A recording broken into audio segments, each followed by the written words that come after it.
efecto espejo, como un efecto espejo. Y reconocer, lo pueden escribir en sus apuntes, reconocer es un palíndromo. Reconocer lo podemos leer de derecha a izquierda y de izquierda a derecha.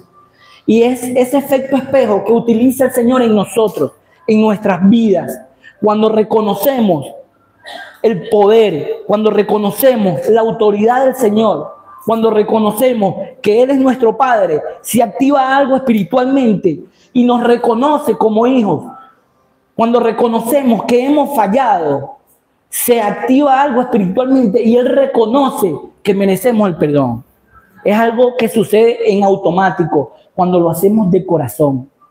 Cuando lo hacemos de corazón, Dios está presente en todo momento en nuestras vidas y es posible hacer eso y muchas cosas más, mis hermanos. Vamos a leer, mis hermanos, acá.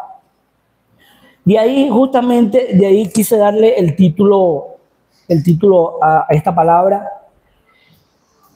que es reconocer o ser reconocido, viéndolo espiritualmente como un palíndromo. De verdad que es algo especial, es una palabra que Dios ha traído a mi vida y he querido compartirla en este día con ustedes. Debemos de reconocer ciertamente el Espíritu. Vamos a leer Juan 16:13.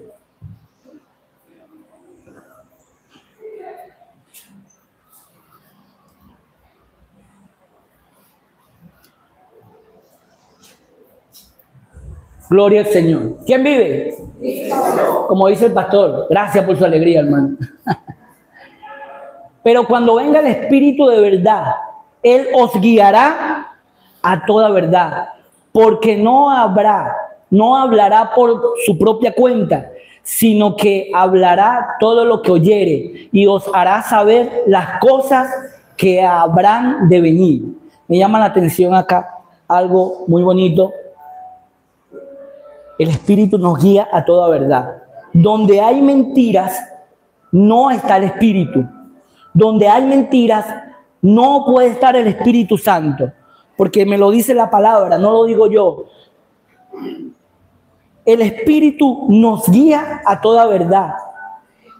Cuando no encontramos alguna mentira en nuestra vida principalmente, que hemos ocultado algo, el Espíritu hay que buscarlo tratando de esclarecer esas cosas y tratando de irnos a la verdad todo el tiempo.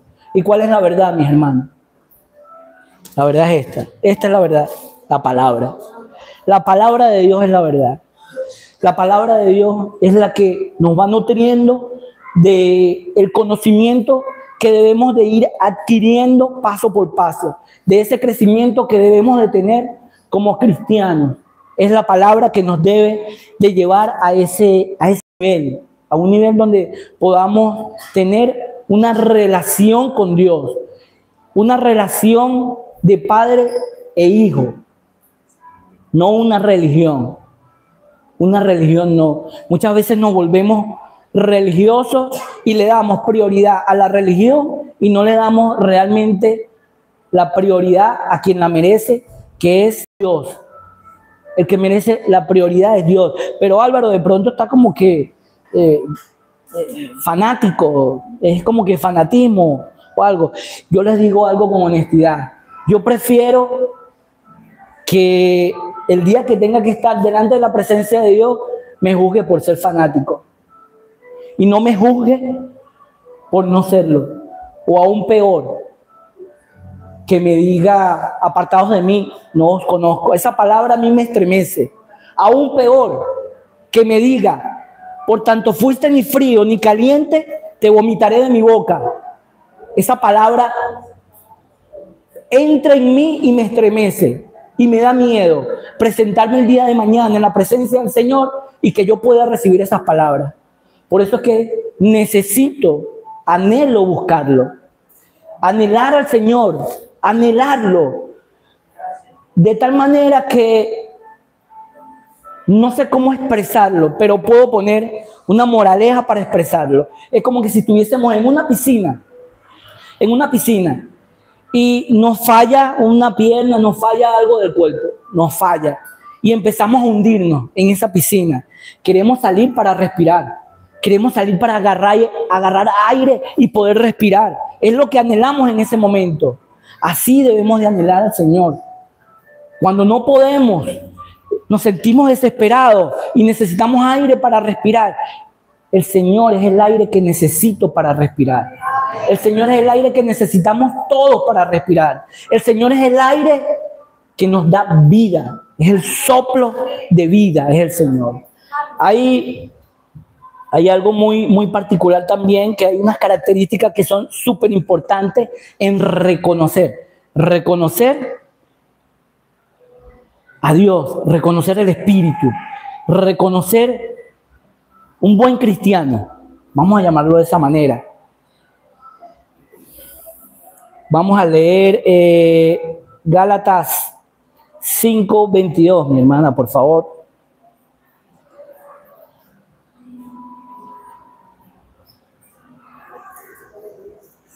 Mas el fruto del Espíritu es amor, gozo, paz, paciencia, benignidad, bondad, fe, mansedumbre, templanza. Contra tales cosas no hay ley. Para ser un cristiano guiado por el Espíritu, no necesitamos hablar en lengua, ni saltar en una tarima y pegar 30 gritos. No necesitamos eso para ser un buen cristiano.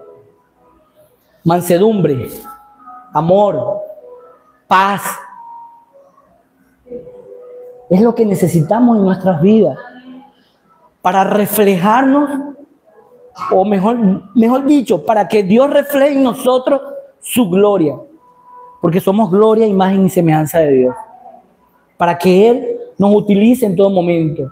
Esas son unas características que debemos de analizarlas individualmente, esas características, y decir: tengo amor, tengo paz, tengo mansedumbre,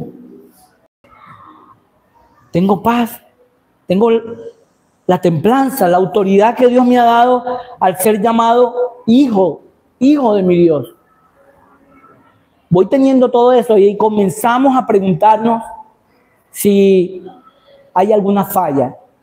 Y si no tenemos algo de eso, mi hermano, volvemos a la palabra: reconocer. Reconocer que estamos fallando en algo. Reconocer que hemos fallado. Cuando reconocemos de corazón que hemos fallado ante el Señor, Él nos reconoce automáticamente que merecemos un perdón. Eso no lo digo yo, me lo dice la palabra y ya lo vamos a leer. Él reconoce automáticamente eso, que necesitamos ese perdón, o lo merecemos de tal manera que ahí va como que tembloroso, ¿no? Porque estamos reconociéndonos y estamos humillando ante el Señor. Estamos humillándonos ante su presencia por reconocer su voluntad.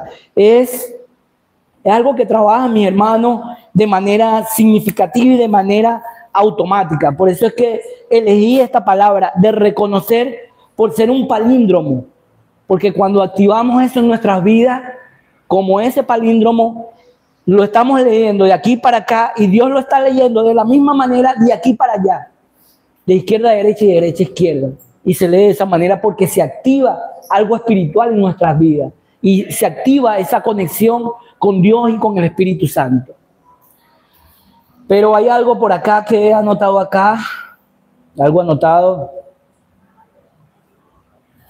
Esto me lleva a pensar algo, me lleva a tomar, me trae algo a memoria y me dice: ok, merecemos el perdón, si nos arrepentimos, todo esto está perfecto, pero ¿será posible perder una bendición que Dios ha dispuesto para nuestras vidas?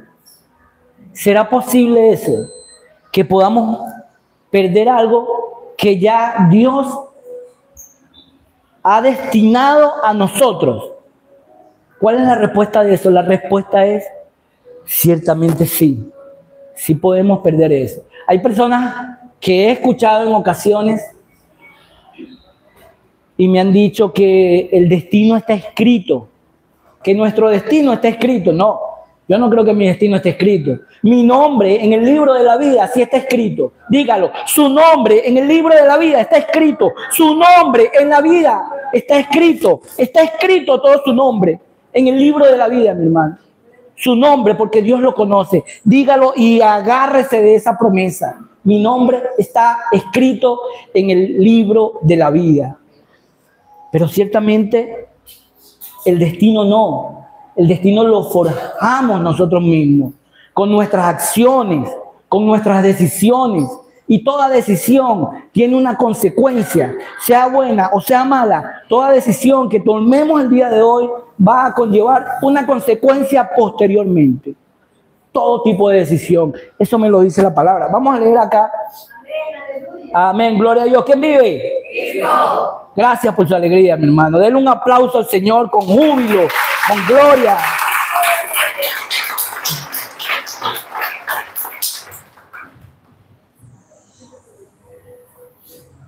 Vamos a leer acá un pasaje de Samuel.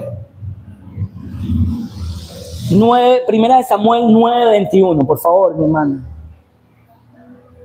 Quiero hacer una comparativa acá en este pasaje que me dice: Saúl respondió y dijo: ¿no soy yo hijo de Benjamín, de las más pequeñas de las tribus de Israel?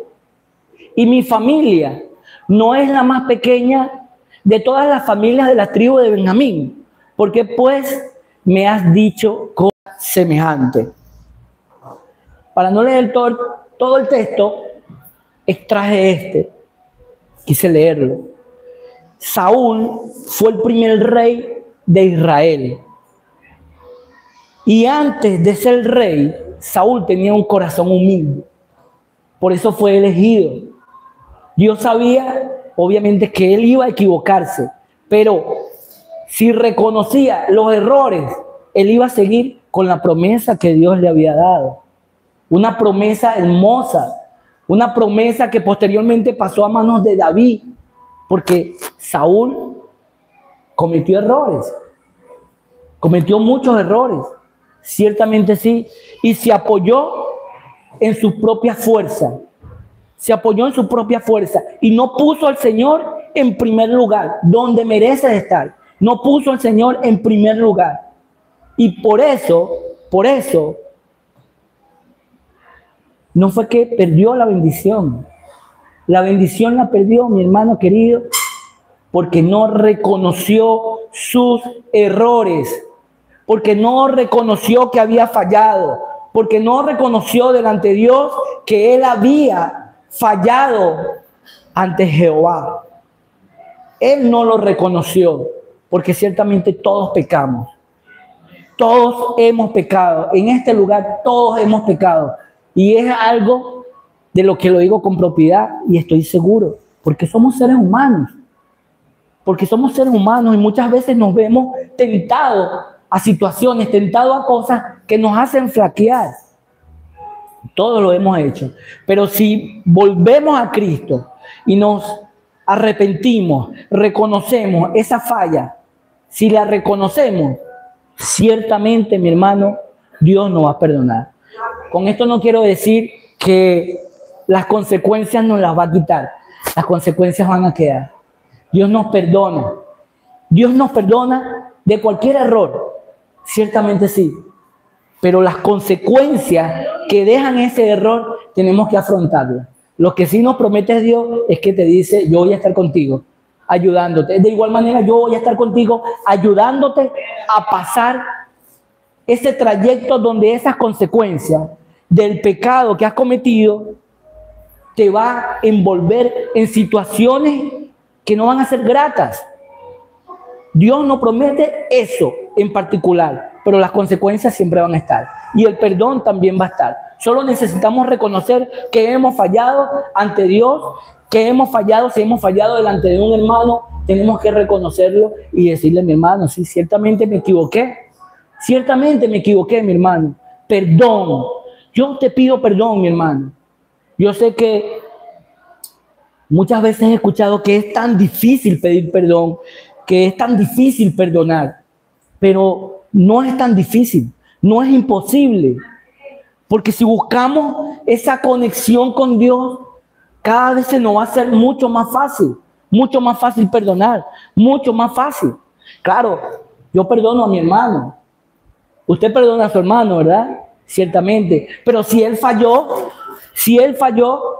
si mi hermano ha fallado, volverán otra vez a hacer las mismas conexiones, los mismos tratos, ciertamente ya habrá un alejamiento, porque esas son consecuencias de esa falla. Ciertamente, el hecho de que uno pueda alejarse de una persona o distanciarse, manteniendo siempre un respeto, manteniendo siempre un buen cambio de esa persona, no quiere decir que haya resentimiento en tu corazón, hermano, sino que ya hubo una falla, un error, donde uno no quiere volverse a ver envuelto en esa situación. Entonces ya ciertamente tenemos que marcar una distancia, marcar un límite. Y lo digo con propiedad porque yo lo he experimentado en mi vida, yo lo he experimentado ciertamente en mi vida. Y de tal manera que Dios me ha dado a entender toda esta situación. Mi hermano querido, seguimos con Samuel. Vamos a leer acá 13:11, mi hermana, por favor. 13:11. Primera de Samuel.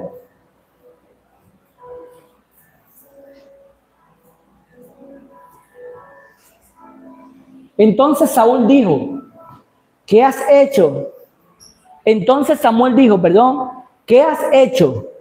Saúl respondió, porque vi que el pueblo se me desertaba, o sea, que se iba, que se largaba, y que tú no venías dentro del plazo señalado, y que los filisteos estaban reunidos en Micma. Por favor. Me dije, ahora descenderán los filisteos contra mí a Gilgal, y yo no he implorado el favor de Jehová. Me esforcé pues y ofrecí holocausto. Entonces Samuel dijo a Saúl, locamente has hecho, no guardaste el mandamiento de Jehová tu Dios, que él te había ordenado, pues ahora Jehová hubiera confirmado tu reino sobre Israel para siempre. Si Saúl hubiera reconocido que falló, se hubiese humillado ante Dios, hoy día no diríamos hijo de David, dijéramos hijo de Saúl, porque él hubiese conservado esa promesa del Señor para siempre, pero ciertamente no fue así. Si Dios perdonó a Saúl o no lo perdonó, eso sí no lo sabemos. De pronto en su último momento, en esa batalla, él se arrepintió y Dios lo perdonó. Eso ya es un problema entre Saúl y Dios. Pero él no reconoció a tiempo que había fallas en su vida. Y fíjense algo muy importante, que comenzó desde abajo, de las tribus más pequeñas de Benjamín, de la familia más pequeña de Benjamín. Y él vino con un corazón humillado ante Saúl. De hecho, Dios tenía un plan perfecto. Saúl, que lo puede, está antes en Primera de Samuel. Saúl estaba buscando unas mulas que se habían extraviado hace 3 días. Y andaba con su siervo y le dice el siervo, pero vamos al profeta, vamos al vidente, lo dice la Biblia, la Reina Valera. Vamos al vidente. Querían llamar a Saúl, estaban cerca de él. Pero ya Dios le había dicho a Samuel, que venía un varón, y ese varón debía de ser ungido para ser rey sobre su pueblo. Cuando Saúl encuentra a Samuel, Samuel le dice, no te preocupes por las mulas que anda buscando. No te preocupes por esas mulas, porque vamos a ver qué se dio la palabra acá.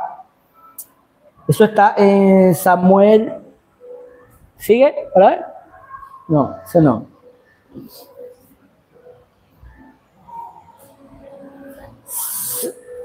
Samuel le dice que Dios le dará lo mejor, lo codiciable de Israel. Que deje de preocuparse por esas mulas. Eso le dice Dios. Deja de preocuparte por las mulas. Te daré lo codiciable. Pero ciertamente lo que ya hemos venido escuchando, venido viendo, que Saúl venía de ser humilde, pero en el camino tergiversó el propósito de su vida y empezó a utilizar sus propias fuerzas. Empezó a basarse en sí mismo y a decir: yo soy el rey. Yo me traslado a ese contexto histórico y yo me imagino a Saúl levantándose y diciendo: yo soy el rey. Yo soy el rey. Ya va, no se vayan, yo soy el rey. Yo le voy a hacer holocausto al Señor. No se vayan. Y hizo un holocausto. Hizo el holocausto. Cuando Samuel le dice: locamente has hecho, él le miente. Él le dice claramente, él le estaba mintiendo: me he esforzado y le he hecho un holocausto al Señor. Pero no era para agradar a Dios. Ese, primero que todo, era una tarea del profeta. Era una tarea del profeta que tenía que realizarla él. De que si lo hubiese hecho de corazón, si lo hubiese hecho mirando al Señor de primero, yo pienso que Dios lo hubiese recibido con agrado, tal vez. De cierta manera lo pienso así, pero no. Él le mintió a Samuel diciéndole: me he esforzado. Y no, él hizo el holocausto con el sentido de que las personas que estaban allí, las personas que era la milicia, no desertaran. Porque venían los filisteos, estaba comenzando esa guerra, tenían miedo y los hombres huían de la milicia de Saúl porque tenían ese miedo. Justamente por eso fue que Saúl hizo exactamente eso, mentir a Dios. A Dios no se le miente, pero él trató de mentirle a través de lo que le dijo el profeta. Pero ciertamente Dios lo conoce todo y automáticamente Dios pone palabras en el profeta y le dice: locamente has hecho. Te volviste loco, Saúl. Saúl, te volviste loco. Lo que hiciste está mal, te volviste loco. Básicamente le dice eso a Saúl. Lo que tenías, la bendición que tú tenías, ahora ya no será tuya. Porque he encontrado un varón conforme a mi corazón. Y David todavía yo creo que David era pequeñito todavía. David ni aparecía en nada de eso todavía. Y ya el Señor tenía ya a David puesto como sucesor de Saúl. Gloria al Señor. ¿Cuánto le dan gloria a Dios?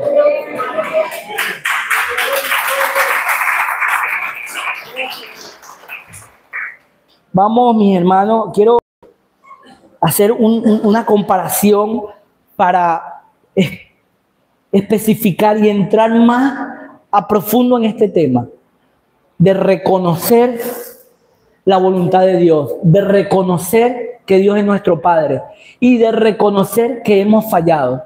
Vamos a comparar David, Saúl. David pecó, mi hermano. David pecó feo, tuvo un pecado muy, muy feo. Yo creo que bíblicamente uno de los pecados más feos que hay. David tomó la mujer de otro,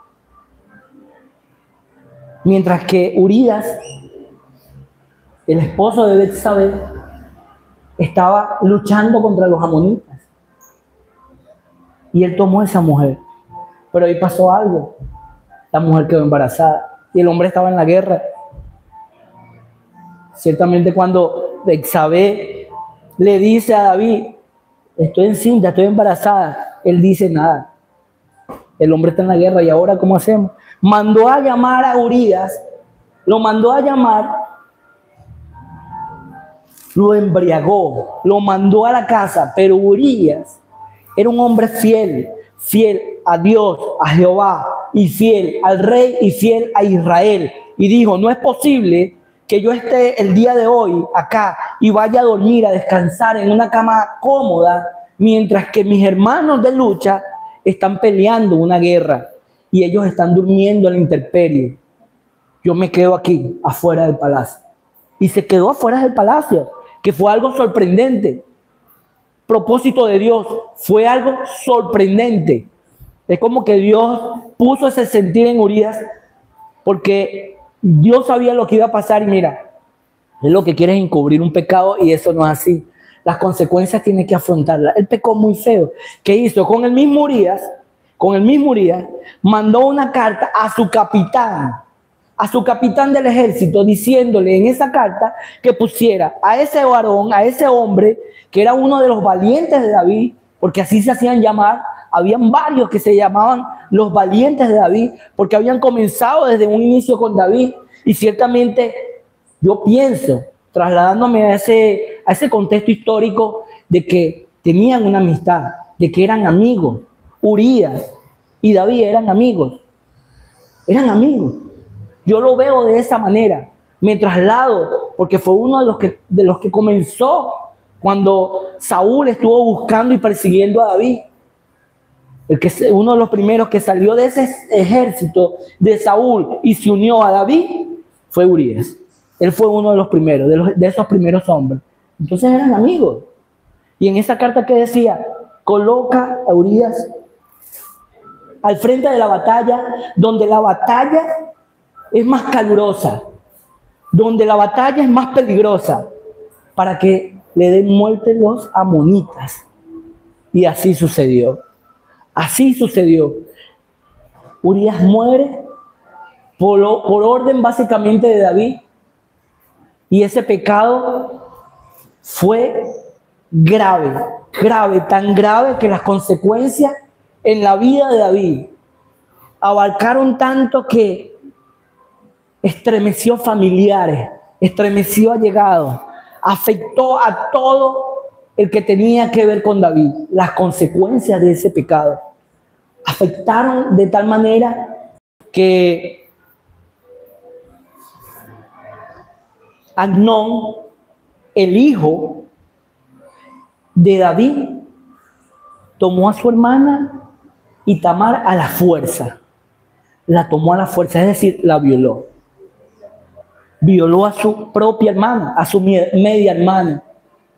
Yo me imagino a ese niño, me voy al contexto histórico, a esa situación donde ese niño viene creciendo con un padre como rey, pero sabiendo que ese padre falló y pecó, y tomó mujer que no era de él, y tomaba mujeres, cual mujer quería, porque David tenía muchas mujeres.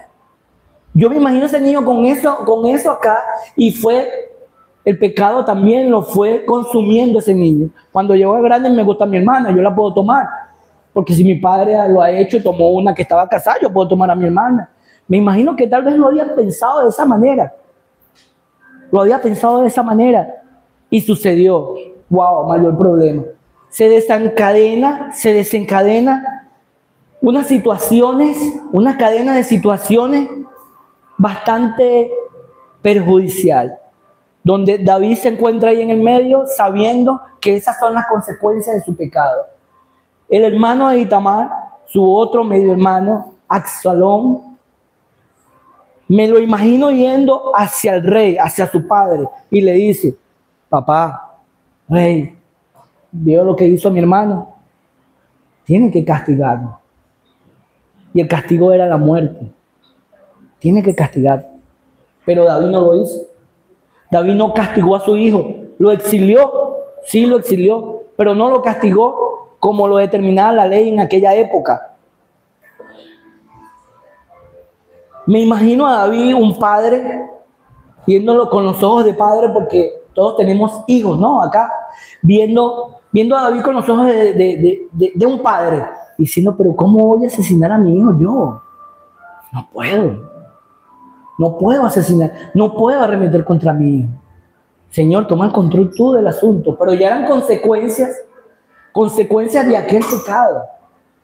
Absalón creció ira en su corazón, se molestó de tal manera, hizo una reunión familiar, una fiesta.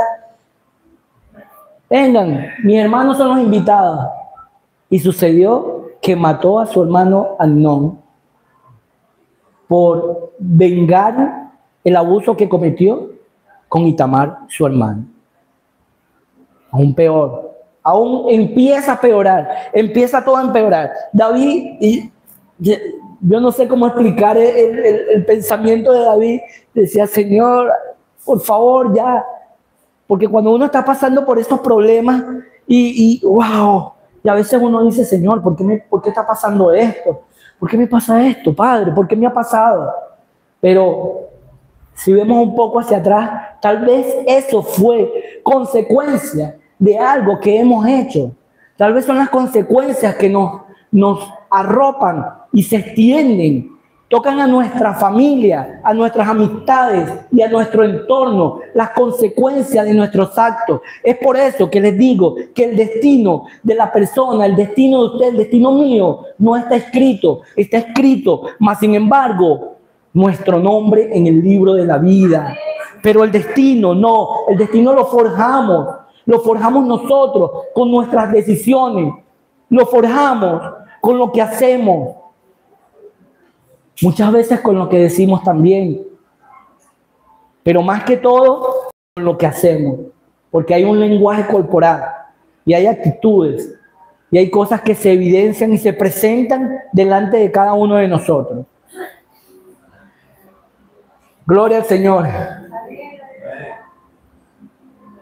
¿Cuál es la comparación entre David y Saúl? Que ciertamente tuvo ese pecado, afrontó todas esas acciones, esas consecuencias del pecado, pero David, Señor, reconozco que he fallado. Señor, reconozco que pequé contra ti. Perdóname. Automáticamente la palabra palíndromo, reconocer, se voltea y recibe el perdón. Y no le quita la bendición que tenía David, que hoy día es llamado nuestro Señor, Hijo de David. Ciertamente, si Saúl hubiese tomado esa postura que tuvo David, fuera Saúl el que estuviera acá reflejado como ese rey, como el primer rey de Israel, que obedeció todo lo que Dios le había mandado. Pero no fue así, porque no lo reconoció, no reconoció su falla, no reconoció que Dios era el primero en su vida. Y David sí. Esa es la diferencia. La diferencia entre David y Saúl simplemente es reconocer. David reconoció que había fallado, que había pecado, reconoció que Dios es el primero en su vida y se humilló de corazón, porque tenemos que hacerlo de corazón, con anhelo, con énfasis, hacerlo como el ejemplo que puse, anhelar el aire y reconocer, humillados ante la presencia del Señor, que hemos fallado. Y automáticamente Dios voltea esa palabra, reconocer, palíndromo, y nos reconoce como sus hijos, reconoce que somos merecedores de ese perdón, y se activa eso sobrenatural en nuestras vidas, se activa eso divino, que es la gracia de Dios, la gracia de nuestro Señor. Gloria a Dios. ¿Quién vive? Por aquí había anotado, había terminado acá. Vamos a leer 2 de Samuel 12:9, por favor, mi hermana. Yo creo que es lo que acabo de contar y de mencionar. Porque pues porque pues tuviste en poco la palabra de Jehová, haciendo lo malo delante de sus ojos. A Urías, ateo, hiriste a espada y tomaste por mujer y tomaste por mujer a su mujer, y a él lo mataste con las espadas de los hijos de Amón, con los amonitas. Ciertamente lo que he dicho. Sigue, mi hermano, por favor. Por lo cual no se apartará jamás de tu casa la espada, por cuanto me menospreciaste y tomaste la mujer de Urías Eteo para que fuese tu mujer. Así ha dicho, esto lo está diciendo el profeta Natán, así ha dicho Jehová, he aquí, yo haré levantar el mal sobre ti de tu misma casa. Los hijos, fue el mal que se levantó de la misma casa de David, del rey David. Tanto así que en último le declaró la guerra. Absalón le declaró la guerra y David tuvo que huir de Jerusalén, puesto que él dijo una vez más, no voy a asesinar a mi hijo, no voy a matar a mi hijo, y tuvo que huir. Y tomaste a su mujer delante de tus, y tomaré tus mujeres delante de tus ojos, y las daré a tu prójimo, es decir, a tu prójimo, al que se levantó contra él, el cual yacerá con las mujeres a la vista del sol. Porque tú lo hiciste en secreto, mas yo haré esto delante de todo Israel y a pleno sol. Tremendo. Absalón, cuando llegó a Jerusalén y encontró todo vacío, solamente estaban las mujeres de David, y tomó a esas mujeres fuera del reino. Me imagino que habrá armado una carpita, me traslado a ese momento histórico, y una por una la empezó a tomar delante de todo el pueblo, porque obviamente ha llamado al pueblo, y la palabra me dice que lo hará delante de todo el pueblo. Y así sucedió. Así sucedió. Entraron en una batalla donde Absalón muere en manos del ejército de David. Y David había dicho, si es posible no lo maten. Pero el ejército sabía, no, pero si no lo matamos, o sea, y lo mataron en contra de la voluntad de David. David se entristeció mucho. Era más sufrimiento para David. Y así fue, mis amados hermanos. Así fue todo lo que he dicho, esa consecuencia de los pecados, el reconocer uno del otro, Saúl y David. Y David obviamente lo que aplicó fue reconocer a Dios que él había pecado y Saúl no lo hizo. Y eso en nuestras vidas es importante, reconocer, en todo momento reconocer. A veces es como que un poquito difícil reconocer cuando uno ha cometido una falla. Pero si uno le da valor, le da sobrevalor a algo que no tiene el valor que usted le está dando, ese algo va a crecer. Esa circunstancia, esa adversidad va a crecer, porque el valor se lo está dando usted. El valor se lo estamos dando nosotros, y eso crece. Por eso que yo tengo un dicho, no le des valor a lo que no lo tienes, y cierra los oídos a lo que no debes de escuchar. Es una palabra que Dios puso en mi vida y que la he conservado y la he guardado, y me ha servido de mucha ayuda. Mucha ayuda. Mi hermano, lo que les comenté en un inicio del testimonio de mi amigo David, no terminó ahí en esa habitación. Ahí en esa habitación, esa noche, fue algo sobrenatural, fue algo muy lindo, muy hermoso, de verdad que sí. Y a la vista secular de pronto sonará como que raro, dos hombres llorando a las 4 de la mañana en una habitación de hotel. Entonces a la vista secular puede sonar así, pero los que estamos en Dios sabemos que es algo lindo lo que sucedió ahí. Verlo a él reconocer que era Dios delante de los hombres, porque lo reconoció delante de mí. Ver que había fallado y humillarse de tal manera que nos quebrantamos los dos en esa situación. Nos quebrantamos los dos. Ahí estábamos orando a Dios, yo orando por su vida, y a la final terminamos comiéndonos las hamburguesas frías. Pero la historia no termina ahí. Al día siguiente, una joven,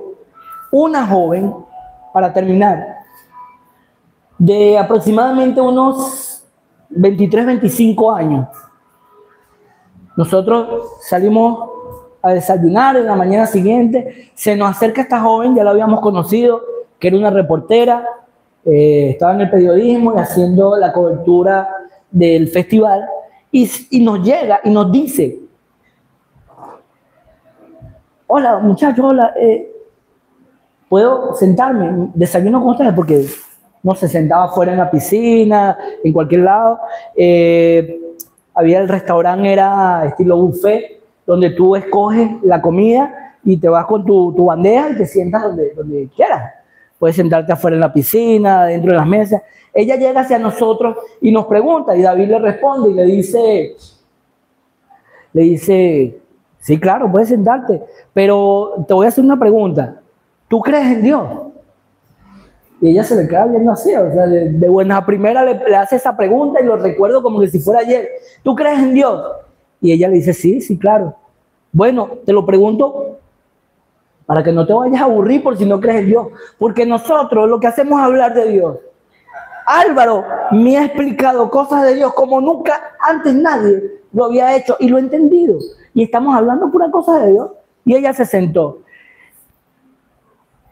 Tan grande es el mover de Dios, tan grande es el propósito de Dios en nuestras vidas, que eso sucedió una y otra vez. Duramos una semana que duramos en esa isla y esta joven todos los días llegaba a nosotros y pasaba todo el día con nosotros.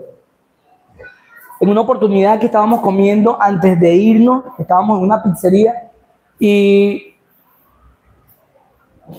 Sayen está almorzando, todos estamos comiendo. David, como era como un poco más comunicativo, y a veces no hablo mucho, vuelve y le hace una pregunta y le dice, ¿puedo hacerte una pregunta? Tal vez un poco indiscreta. Entonces dice, bueno, sí. ¿Por qué tú estás con nosotros? Habiendo tantos jóvenes de tu edad, ¿por qué estás con nosotros? Porque yo puedo ser tu padre. Y Álvaro también. Tú tienes unos 25, 23 años. ¿Por qué estás con nosotros? Le preguntaba a mi amigo a ella.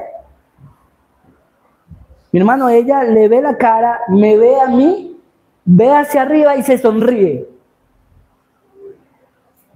Nos regresamos, un viaje cansoso, vamos a decirlo de esa manera.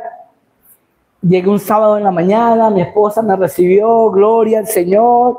Wow, descansé ese sábado de toda una noche de viaje. Al siguiente día, con ese gozo de ir a la iglesia, a ir al servicio. Allá se hacen dos servicios, uno en la mañana y uno después del otro. Uno a las 9 y uno a las 11 de la mañana. Y yo estaba en la cabina del sonido, ya habían pasado los dos servicios, me gocé mucho, de verdad, en ese servicio. Y estoy revisando mi teléfono. Miren lo que es la gloria del Señor. Yo reviso mi teléfono y encuentro una nota de voz de esta amiga, de esta joven. Y recuerdo esas palabras como que si me las hubiese dicho no ayer, sino hace un rato. Gracias. Gracias, Álvaro. Totalmente quebrantada. Gracias. Gracias porque Dios te ha enviado a darme un mensaje. Y tanto tiempo que estuve separada de Dios, hoy he reconocido que he fallado y me he vuelto a congregar. Y estoy en mi congregación y reconozco que Dios es mi Padre.